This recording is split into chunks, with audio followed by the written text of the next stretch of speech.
Enter name. Your name is Murrit Turkin, and really that's all most people need to know about you. So far, you've only had 2 iterations of yourself. That will soon change, although you don't realize it yet. In the far past, you used to be a salesman of dubious credibility. After your dream self was woken on the moon of Durst by making a deal with a stranger, a small group of cheats known as the Dead Shufflers took you in as a hostage to the Black Queen. In a somewhat shocking turn of events, it just so happened that their leader, the Scathing Sharper, ended up taking a shine to you. Finding a new home among these strange exoskeleton sporting crooks, you were soon turned into a feared personality among the last remaining members of the Sea Troll hierarchy. As a ruthless swindler and card shark in the world of various gambling sports, you acquired a fine taste for taking what you want, with absolutely no regard for others, and also murdering any poor sucker who didn't manage to pony up the goods. You actually met your partner, Dismas, through these shady means. You've been the proud owner of his soul, and now in more ways than one, since that fateful poker game about 2 sweeps back or so. And that encounter eventually led you to realize that it wasn't that life you wanted to lead. So you gave it all up. Relinquishing your underground reign and betraying the family you once had, you sentenced the man that took you in to a life of community service, and sent the other 3 into hiding. Since then, you've settled in as this new Murrit. This new Murrit is the Murrit you're set on keeping.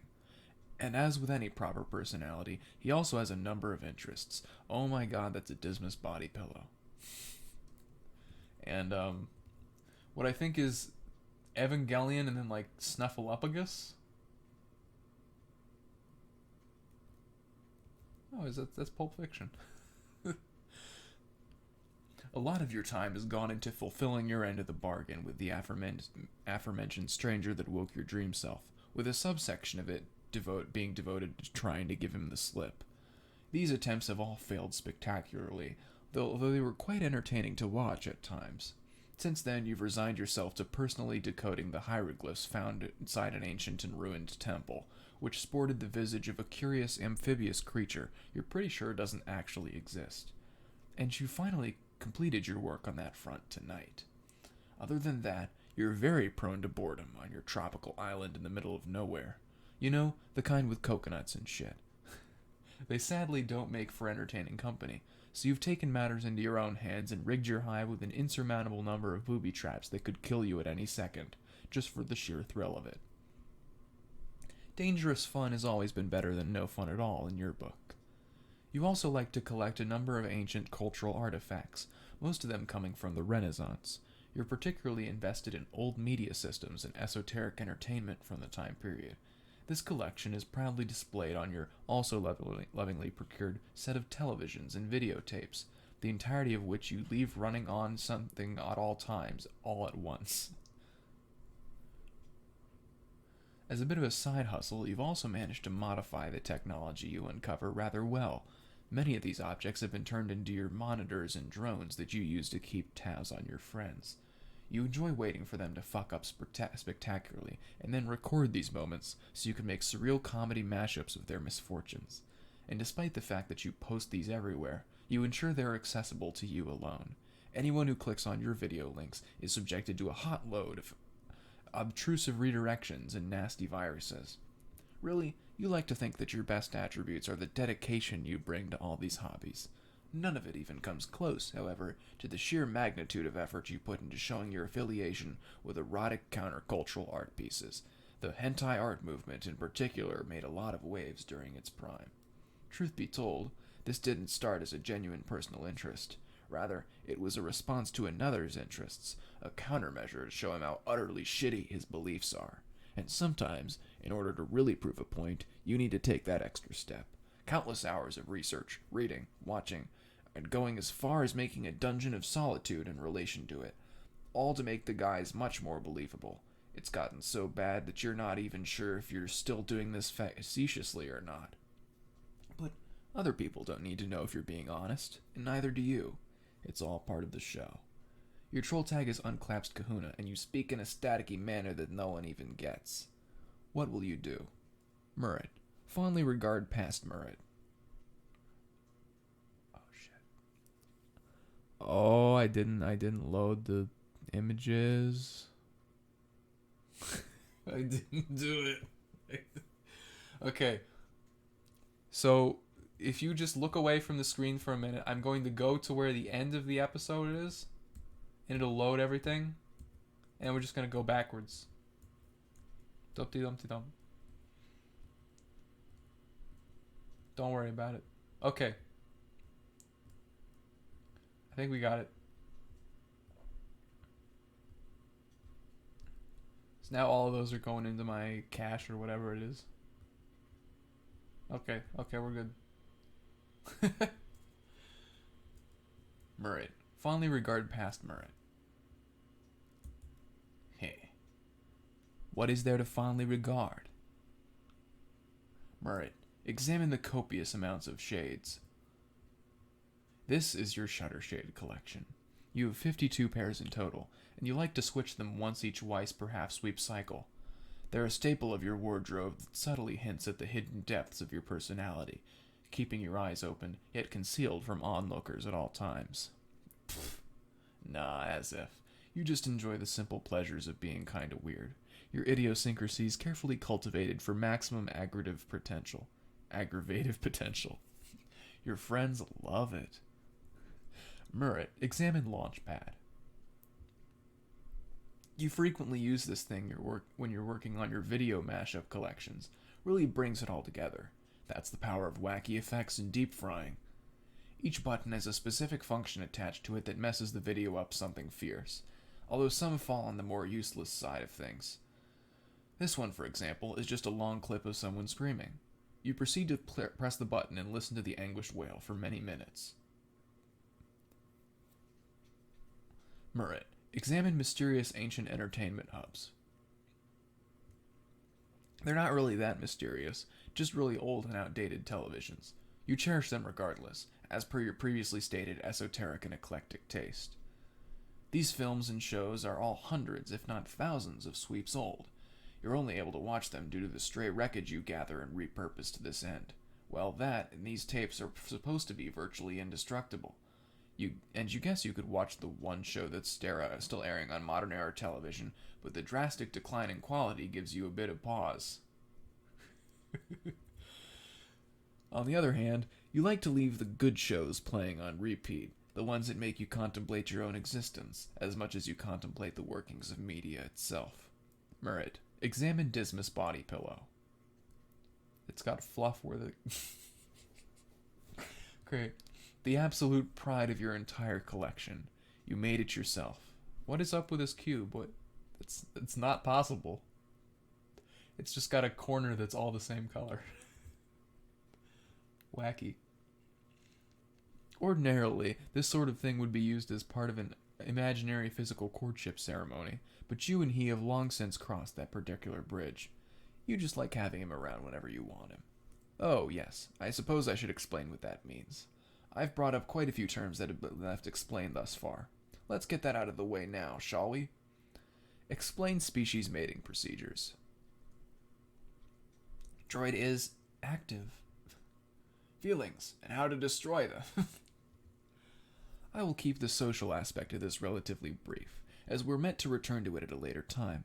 For now, all you need to know is that this species' traditional relationship conventions fall into 4 distinct categories, or quadrants, of similar yet varying romantic notions. They are represented by easily recognizable and color-coded symbols. These so-called quadrants are matespritships, heart, moral allegiances, diamonds, auspisticisms, clubs, and kismicissitudes, spades.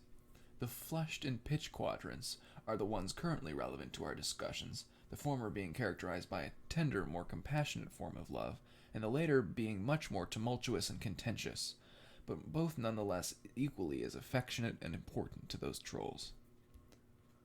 The love and hate love. Boy oh boy. And what a remarkably sentimental band of creatures they are. Yes, trolls take their courtships rather seriously, almost to the point of being territorial on the issue. Finding a mate is the furthest thing from fun and games for these starry-eyed souls. Even the initial choice of who to romantically pursue is taken with great ponderance by most, and it is hardly, if ever, made on a whim and without due consideration. Sexual intimacy of any kind comes much, much later in the process, long after this special someone has been duly chosen. The stakes here are unusually high for what you would ordinarily expect from physical coupling, as this experience is rather life-altering. Not by the nature of the act, but by the fact that doing so completely closes a troll off from ever bonding in such a manner with another. Each person only ever gets 2 shots at making this decision, one for either sexually intimate quadrant. Any further details on this front, however, are not important to us at the present. You see, reproduction on this planet is not dependent on intercourse. Rather, it is actualized by artificial cloning. In a few select moments over the course of a troll's lifespan, they will be asked to go from their most conventionally located reproduction stable in order to leave behind some sort of genetic material. These samples are to be handed off to the helpful and friendly service droids, robotic assistants charged with ensuring your personal stable is as comfortable as possible, as you give back to society in the most literal sense there is. These offerings can be as straightforward as a strand of hair, or if one is more traditionally inclined, a sample of either blood or seed. After receiving the genetic material of choice, the droid then transfers it to a classified facility, where it will be stored until it is time to mechanically pupate new younglings, grubs as they call them. These grubs are crafted to be similar, yet different from their precursors, carrying their lineages and symbols back to the outside world once they mature. The precursors in question will then be known as the newer generation's ancestors, and it is customary for them to be long dead by the time their descendants have hatched. Every single troll, whether they know it or not, has an ancestor of shared blood and sigil. Lineage records used to be kept quite laboriously throughout this planet's history, though most of them have been lost to the sands of time by now, due to the general structural decline this society experienced in its waning sleeps. It used to be so easy to know where you came from. Any troll who wished to find out about their ancestry could do so without much effort. Now, knowledge on the subject is scarce at best. Morsels of information pieced together through cross-analysis between fictionalized historical art pieces and word of mouth. In the past, it was a commonly held belief that a descendant was fated to either follow in their ancestors' footsteps or subvert their legacies entirely. Some of these figures were heralded as champions of virtue or condemned as ruthless villains, and as such, many fables have been since crafted regarding the nature of particularly remarkable lives, figures that broke the mold of importance in one way or another, their actions crystallizing into fantastical epics and permanently etched into the cultural consciousness. But no good story ever comes from a place of complete fiction. Our 12 main actors' progenitors stand as special cases in history, as their descendants will also be, provided everything goes according to plan. These ancestors all had a significant hand in crafting the new era their world was ushered into after their passing, as much as they had a hand in destroying it. Key pieces set to push certain events into motion, as tragic as they were regretfully necessary. Their tale is one that is commonly referenced, but never truly grasped in its entirety, an unfortunate consequence of technical inaccuracies tinged by personal bias and the loss of reliable information on the subject. Do not worry, this story will also be pieced together as we go along. It does feel as if I'm forcing too much information on you right at the start, doesn't it? I apologize. A measure of exposition is quite necessary here, however. There are a number of things that would not make much sense had you not been given the courtesy of a slight pre-briefing, even if some of the broached topics feel all too familiar. Oh? I can tell you're curious. Allow me to give you a small hint, then. You might remember these words from earlier. Take them as a sign of things to come and a nod at what has already been. It all has something to do with a curse by blood. Now, let us pick up from where we left off. Murrit, check on Dismas. Oh yeah, he's doing just fine. As always, he's giving you the best footage you could possibly ask for. The cream to your crop, like a match made inside a virtual poker den. You can hear him yelling at you through your feed, demanding you answer him right now, you good-for-nothing, bulge-brained all-motherfucker. You decide to indulge him by turning on your based oculatory operation buddy drone's boob drone auto chatter system. This specific drone continually continuously states anatomical facts relating to troll chests. He doesn't seem to be very fond of it. You can tell by all the incoherent, angry growling. Murrit, check in on the blue guy. You check in on the other blue guy. Nothing out of the ordinary here, which is exactly the problem. You'd think that with the amount of time he spends collecting various corpse parts from parasitic undead, it would have resulted in at least a couple of yuck-worthy scrapes by now. It's never anything other than some light thriller melodrama fusion with him, though. It's sad, but not the kind of sad you're in the market for. Murrit, examine Colorful Cube. You've rigged this rudimentary puzzle toy into a weapon to be used against none other than yourself whenever you venture into into your underground hall traps. This is also unsolvable. Moving the sides will, in turn, rotate the various walls of the expansive room at different angles, each leading to passageways that house a wide plethora of rigged devices that lie in wait for you, ready to unleash chaos on your ass. The goal is always the same, though, to reach your beloved head-type dungeon. Doo-doo. Before you can get properly enraptured by your own toys, you remember that there's a plot you need to keep moving along. And your first order of business in that regard is to answer the two friends you've left on the back burner, as you took part in your hilarious antics. Murrit, examine monitors. These monitors display the video feeds from the small cameras you've implanted in secret compartments throughout your friends' hives. They were all installed in hollowed-out televisions, along with your desktop computer sitting at the very center of your personal observation tower. You're very committed to your aesthetic. There are 11 cameras in total, one for each of the 11 people you need to watch over, including one in your own hive. What? As if you wouldn't include yourself in your own constant hounding for missteps. That would be totally unfair to everyone involved. There are no other cameras, just 11.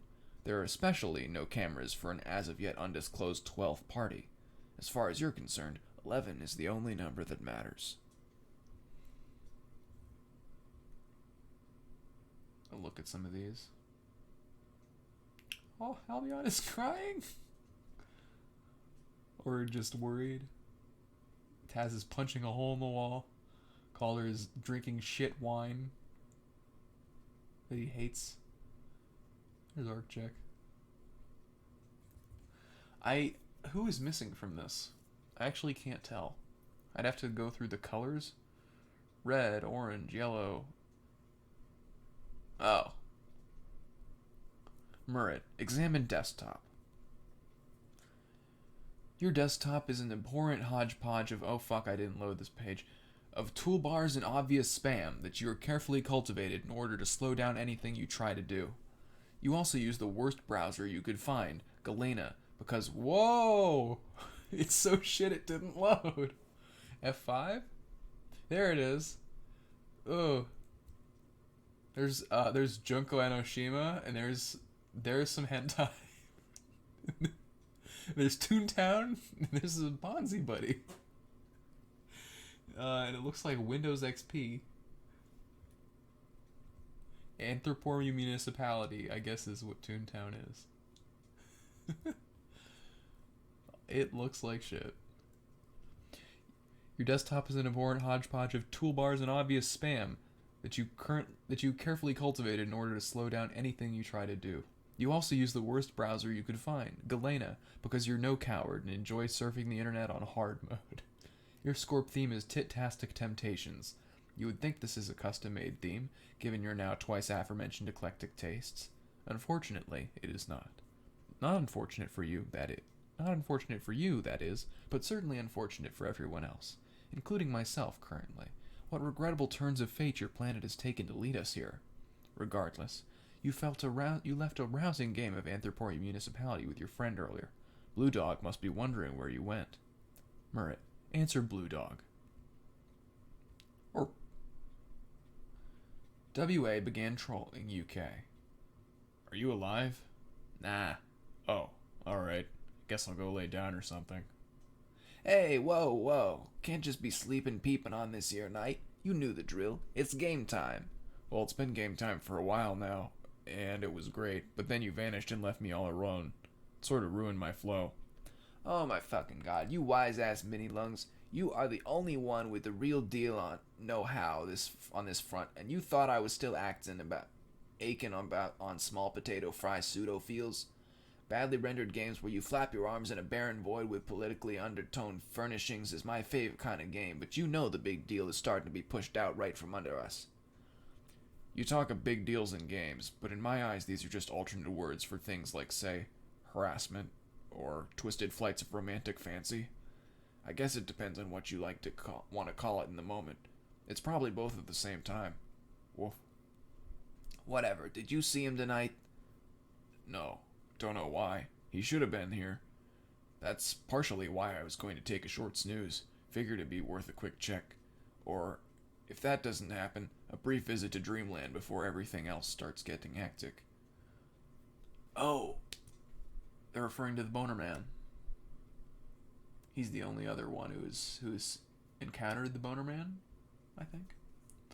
Gonna bring him with the papers, I'm guessing. Which, by the way, just want to let you know that's still real dumbhead work on your end, Bassett Bloods.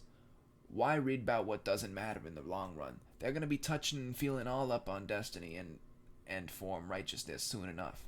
Life in times of plastic molded battle pieces won't be the first thing they're headed towards.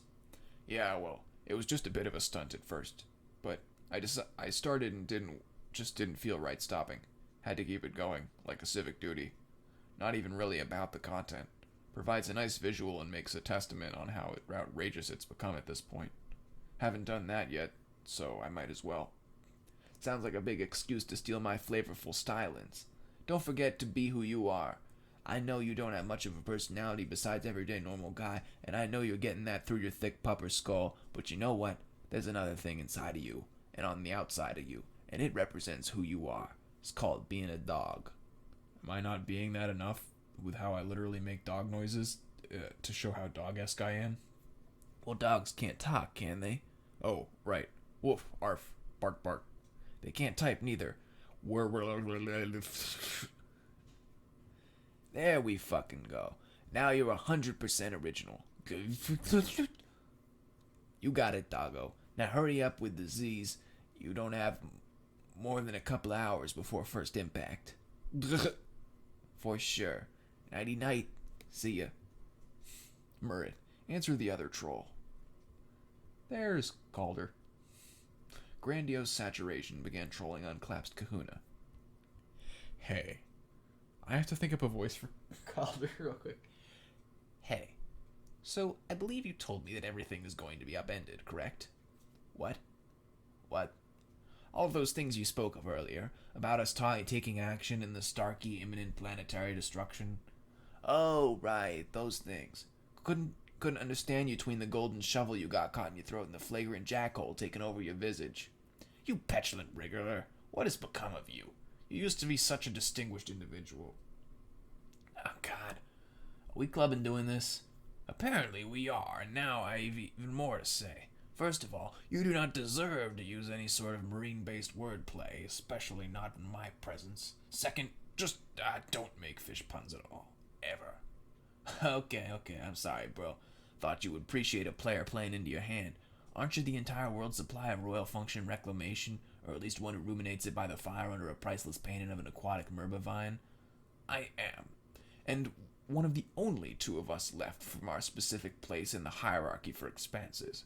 Perhaps you should learn to shape back up and duly fulfill the role you've been granted, instead of disregarding any and all semblance of decency and dragging your heritage through the turbidities.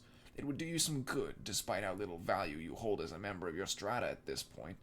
Furthermore, aquatic-related witticisms are the most novice and I don't fucking know that word. Form of sea-dweller idiosyncrasy. They're idiotic and worthless, and any and all who legitimately engage in the practice are only fit to be viewed in the same manner.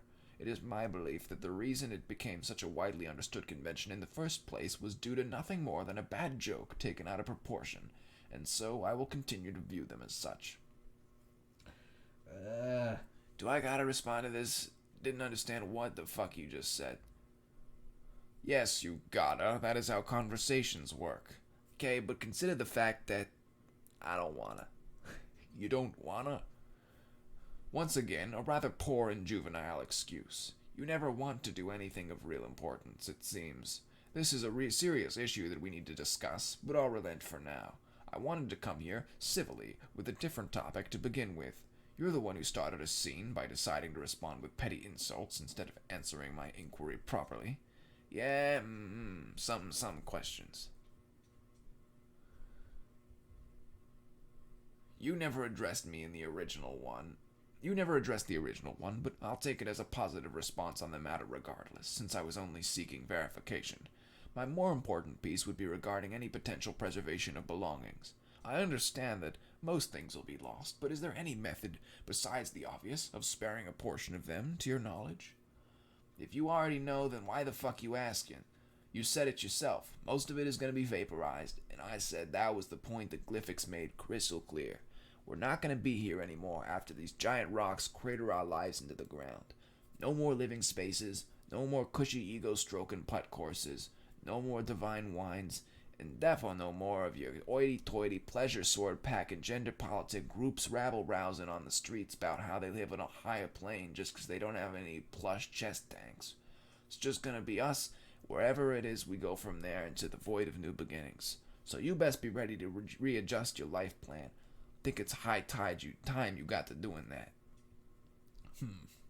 Well then, I definitely have plenty of my own concerns on the matter, and not just about the aforementioned. Ignoring some of what you just said, I was more worried about the possessions I felt I might need in a situation like this. I'm simply trying to prepare, though I can see you're not going to be of real assistance either way. Not entirely sure why I bothered either. I should have known better about the odds of a useful response coming from you. Then, why are you still talking to me? Seems like you're making your own, seems like as usual you're making your own issues out of for yourself here. Because I presumed it would be worth my while to give us an instance of researching a shot. However, it is clear now that it wasn't worth as much as I initially hoped. It's not exactly an issue, more that it is a slight disappointment. And with that out of the way, I really do not have much more to say to you, which seems to me like a favorable outcome for all involved. We might as well be done here. So unless you, against all odds, do have anything else of importance that you'd like me to know, I'll be on my way. Just one. Your stroke game weak. Delightful. Doo-doo. Murrit, remind yourself of what is important.